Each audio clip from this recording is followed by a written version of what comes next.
I wasn't supposed to be here. Should things have played out the way they were supposed to, I should be finishing my second term in graduate studies. I would have been preparing myself to be an intern for my working term. I might have adjusted to living in Toronto, maybe made some friends here or there. But just like a lot of things that happened this year, that wasn't meant to be. Instead, my school year got pushed back, and thus, everything I had planned and hoped for was put on hold. Despite that though, I did not expect what other surprises the universe had in store for me either. I did not expect to get a plane ticket back home disguised as a birthday gift. I did not expect to deal with 6 cancelled flights. I didn't know what the airport would look like. Would it be full or would it be a ghost town? I did not expect to come back home in July, just a few months after saying goodbye last March. I did not expect to see a lot of you for quite some time. Even if I was back, I wasn't sure if I would have been able to have seen y'all. Would y'all be allowed to go out? Or would y'all be stuck indoors?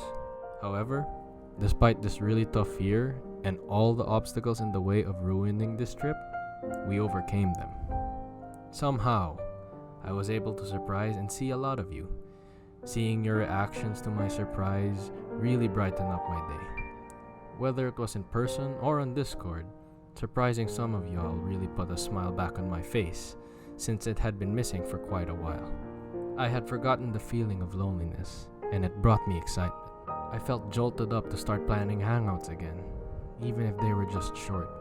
Whether it was talking in the driveway or just driving around, it felt like the good old days, just with face masks and face shields this time.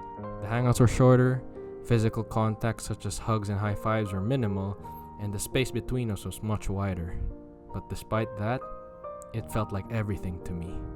No longer was it just an online call, nor were we in different time zones. You were standing right in front of me, and we were actually sharing stories with each other. No connection errors, no interruptions, just straight up how you've been. Words cannot describe how much life and energy all of you have given back to me. In a time where I needed a big energy and morale boost, you guys gave it to me.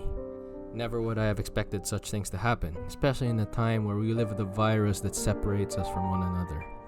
We had talked as if the virus wasn't there, reliving memories of our youth and just laughing about them. Man, the phrase "those were the days" could not have made any more sense whenever we shared each other's stories once again.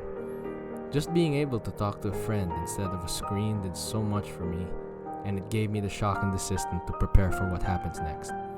So to that, I say thank you so much again. You made me realize that maybe you guys aren't as far away as I thought. You made time for me, despite the madness of the year, and you guys made me feel a lot of joy that I was missing.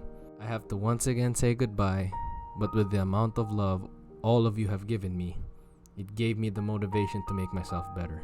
With all of your help, my morale right now is back up, and I can focus on carving out my life in Toronto. Once again, I am extremely grateful and thankful to all of you for making my short stay back here in Manila really meaningful. I wish y'all nothing but love and the best. Anyways, thank you so much for everything, and I can't wait to see y'all again. Your friend, Jake.